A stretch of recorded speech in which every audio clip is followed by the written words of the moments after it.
Welcome to the COSAFA Show with Mark Gleason and Nick Say.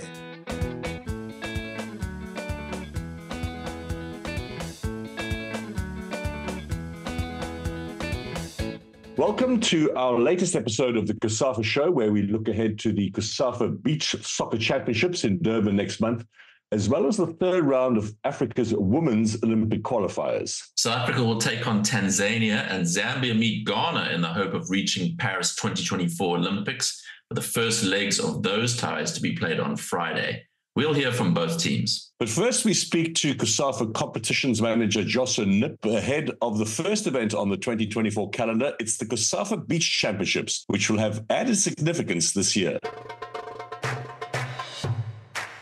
Josh, beach soccer has been a popular addition to the COSAFA calendar. This is our third edition since we had our first in 2021. Can you share with us the dates for this current event and all the logistics around it? Thanks very much, Nick.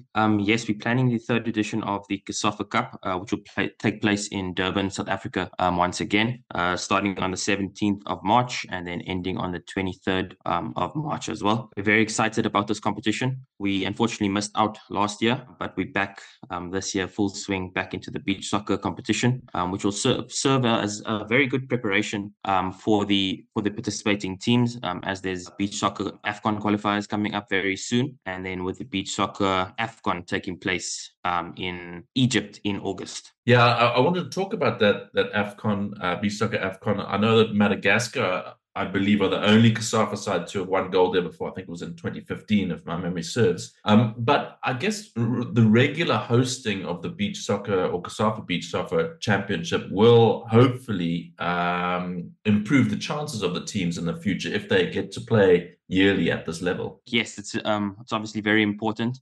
A lot of our teams are starting up beach soccer and are new to the game. So this serves them as very good preparation going forward into the AFCON qualifiers, and then hopefully onto the AFCON as well.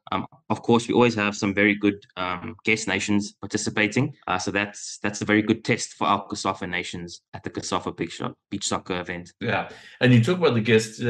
We've seen at the ongoing Beach Soccer World Cup that's being held in the UAE that unfortunately neither of the African sides has made it to the quarterfinals. Senegal and Egypt bowed out in the pool stages. But those two both played at the 2022 COSAFA Beach Soccer Championship, and I think it goes without saying as well that that tournament helped them to prepare for this World Cup.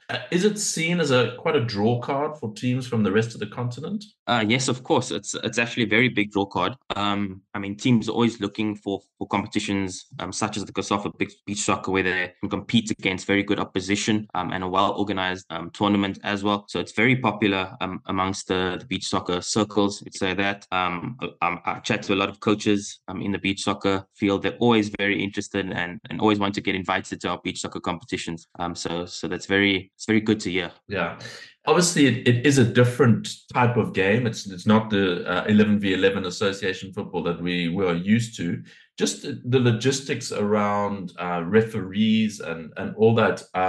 Is it something that's growing as well in your impression on the continent? Are we seeing more people wanting to become involved in beach soccer? Yes, definitely. So just from our two competitions that we've ran already, we've trained so many referees in beach soccer. So a lot of them multitask, and they're also 11-a-side referees. So we bring them across and train them in beach soccer as well. So in the past 2 years, we've really trained a lot of referees that have gone on to the AFCON and the World Cup as well. So that's also a very important aspect of hosting such a competition in the COSAFA zone. We're not only it's not only for players, coaches, it's also for referees and administrators as well. Yeah.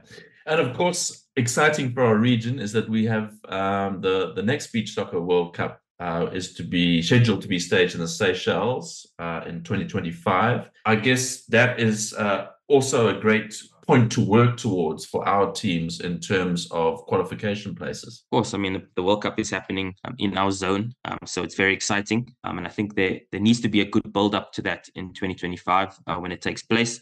So I'm very sure Seychelles were looking to be boosting their team to have a good run for home World Cup. And as well as the COSAFA and island nations, I'm sure they will be also looking to build their team and qualifying for that event. Yeah. And then you mentioned earlier we're returning to Durban again for the third time for the Beach Soccer Championship. They've been a great host and a great partner for this event in the past. Yes, of course, Nick.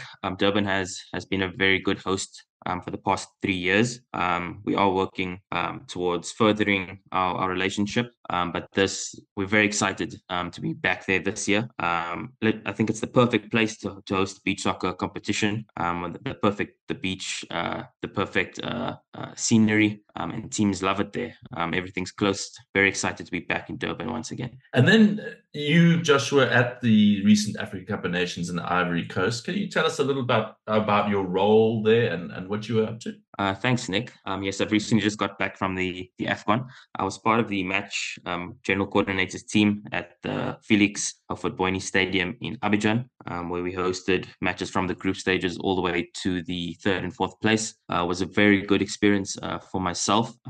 We obviously had a very big responsibility at our venue. So we're in charge of the entire venue, in charge of all the competitions aspects. So at our venue, we had Egypt, Mozambique, Cape Verde, and Ghana. So those were very big teams. So we had some very big matches in the group stages, and then we built up all the way to the third and fourth place. So it was a really good experience. Good to experience that level of competition. Things were very well organized from an organizational point of view. I spent over 40 days there. So it was a long period away, but nevertheless, a very, very good learning experience for myself. Yeah, and just lastly, I mean, many people said that it has been the best Africa Cup of Nations that's ever been held. You know, as a good footballing man yourself, was that the impression that you got? Definitely, Nick. Definitely, I can say without doubt. This felt like a very well organized competition on the ground, where I myself was working. I think we've really got a lot of work to do to top this into the next AFCON, and I think CAF will do that.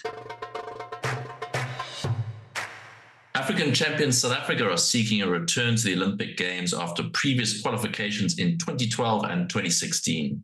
Tanzania stand in their way, and if they advance to the final round of the preliminaries, will face either Nigeria or Cameroon for a place in Paris. Here are the thoughts of Coach Des Ellis. We know of the opponents. We have footage. We've already analyzed them, but the same as they have analyzed us, we have analyzed them. They beat Togo, was at the last WAFCON, and that's no mean feat. They also beat Botswana recently to qualify for this stage, and we all know how good Botswana is and what happened back then. So we're not taking anything for granted. We've worked a lot on some of the things this week, obviously waiting for international-based players to meet us on the other side and then continue with our preparations. But the analyst has done really well in getting as much information as they can and setting up an analysis on the opponent. And as the technical team, we've all studied that and we know what to expect. We have to be at the absolute best, of course, because that's the only way you get a result. Lesego, we've monitored for a while now. I think we've actually played at Wits University, if I'm not mistaken. Has been doing really well for TS Galaxy, and we're always looking at adding to the core group of players, and she's come in and really showed us that she can add value to the team in all aspects. Very good on the ball, good passer of the ball as well, and with us playing almost a possession type of game, I think she'll add a lot of value to the team. Also brings a little bit of a physical presence, which at times we are lacking. So if it's needed, we're able to bring her on if it's needed. So I think she will add a lot of value to the team. We've had a lot of players out with injury and exams. Likewise, Burkina Faso. Some players still recovering. Bambanani doing really well with rehab, along with Bongeka and Sibolele. The players recently picked up injuries, Benishongwe, as well as Sinotolo also picked up an injury, and Faith as well. So it's tough not having those players around, but the core group that we have, we've always said we have a fantastic core group. We can rely on those players, and those players have stood the test of time. Here's another opportunity now again to make our job more difficult in future for selection. Where players have raised their hand, and we trust the players that we've selected to be able to do the job, which is getting the results against Tanzania. I think it's very important. There's still others, as I said previously, who've been to the Olympics who are out injured, but very important to have that core group, very important to have that senior group, as it may be, because they always lift everything in the team, and I think not having gone in 2020, I think that's the biggest objective, not just for us as a team, but especially for those ones that missed out in 2020 that had been in 2016. So it's really important that, they also bring their experience is going to be invaluable going into this, because they've traveled more than any of the other players, but we've traveled to some places where things were not okay. And coming back home, we know the comforts of home. And this is a match where we're going to a place where, degrees are going to be 39 plus. And it's through their experience of having been there to be able to raise the levels as well as us on the bench, of course. Look, there were a lot of things that we wanted to do. One of it was winning WAFCON, which we did. Going back to the World Cup and getting out of the group stages into the last 16, which we did. I think the one missing is obviously the Olympic Games. Not having gone in 2020, it's a big objective for the team. It's not about one individual, it's about the whole team. We have one goal, and that is to get to the Olympics. But it's all about this one game. We're not going to look any further ahead than that, otherwise we'll lose focus of the task at hand. And we don't want to speak about who's next or the Olympics, but we just want to speak about Tanzania, because that's what it's about. To just concentrate on that two-legged match and affair and get the result that will push us to the next round. Whenever we play, we always go out for result. That's the most important thing. We don't leave nothing to chance, but we also have to be aware of their qualities and what they have to offer. So we will make sure that we get the result that we want to make the second leg easier, and that's important. We do know that the Olympics is not on goal difference. So we've got to make sure that we get the job done, but we've got to make sure that we get a good result in Tanzania to take the pressure off us at home. The last couple of games we've played away, we drew games, but it's games that we could have won and should have won with the chances that we had. And knowing that also, we're coming off a pre-season. I think we were in a similar situation in 2022 when we played Algeria, who were in season, the same like Tanzania are now. And we came in early to prepare. And I think this week has gone extremely well, which will help us in that. But like I say, we go out there to do well in every game. We don't leave it to chance and wait for the second leg, because if we're going there deciding how we're going to play or we don't want to win the game, we will find ourselves on the back foot before we know it and we can't get out of it. Well, we received medical information from a club, and that's why she's been withdrawn. The players know, when you are achieving, you always want to do more. A lot of the players don't rest on their laurels. They always want to achieve. They always want to go one better, because that's what it's about. And when you're at the top, there's always teams. When you play against them, it becomes their final. So we got to be at our absolute best to get that result. But when you've won one trophy, you don't rest on your laurels. You want to win more, and this is the same with this team.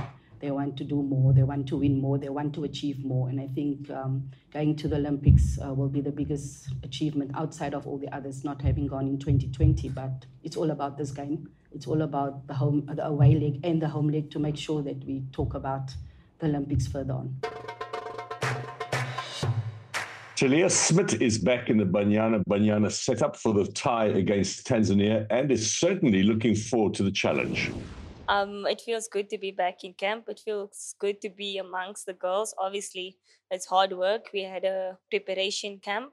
I think we've done well during the preparation camp, and we know the importance of the game, and it's just good to be back amongst the girls.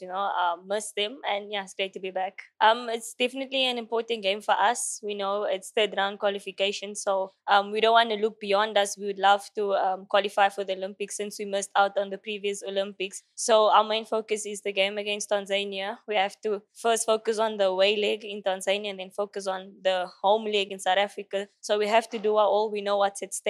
We've prepared well, and yeah, we just have to make sure that we do our best. Obviously, the Olympics is the end goal, but we have to take it one game at a time and focus on the first hurdle, which is the away game in Tanzania, and take it from there. But the Olympics obviously is the main goal, and I think each and every footballer would have Olympics on their, list of things that they would love to compete in. Yeah, I think we've been in a situation like this before when we were preparing for the last round of WAFCON qualifiers against Algeria. So it's kind of a similar situation. So I think it's all in the mind. I think we don't have to put anything in our minds that, it's a reality, but I think the mind is such a powerful tool. We've been preparing and we've been pushing each other. You could see the intensity on training.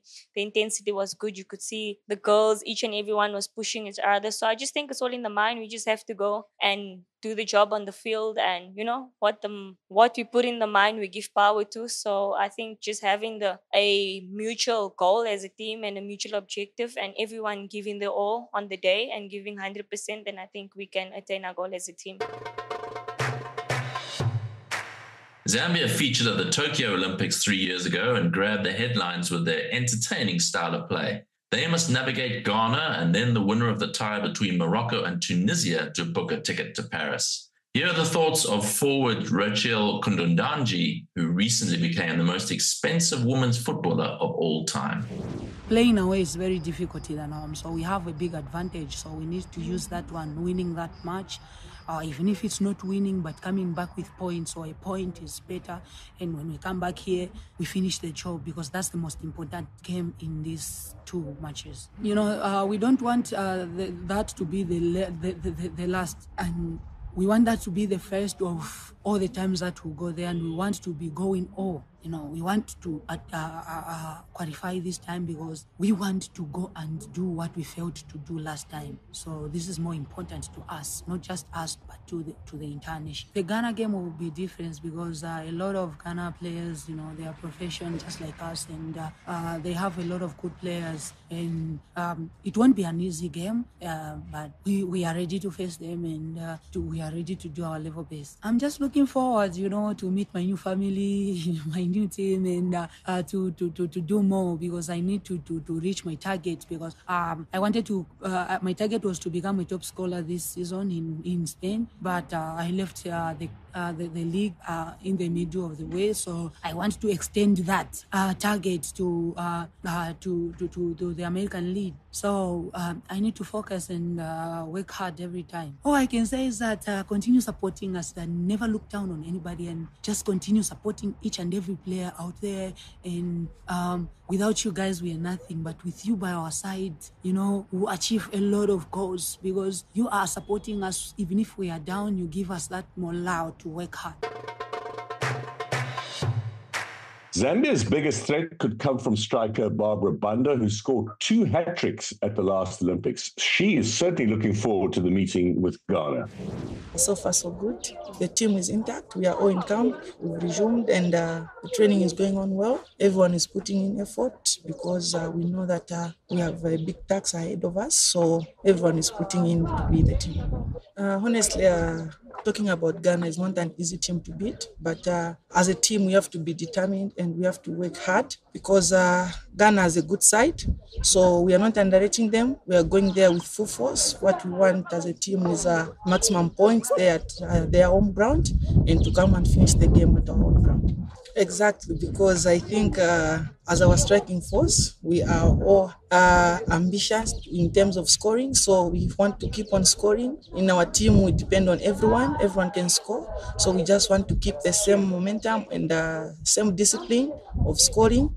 And looking at the game we played Angola, it was a very good game for us. And we want to continue the same spirit. We still want to score more goals as a team. Well, first of all, we are happy for Kundananji for her movement, and Kabange coming back in the team.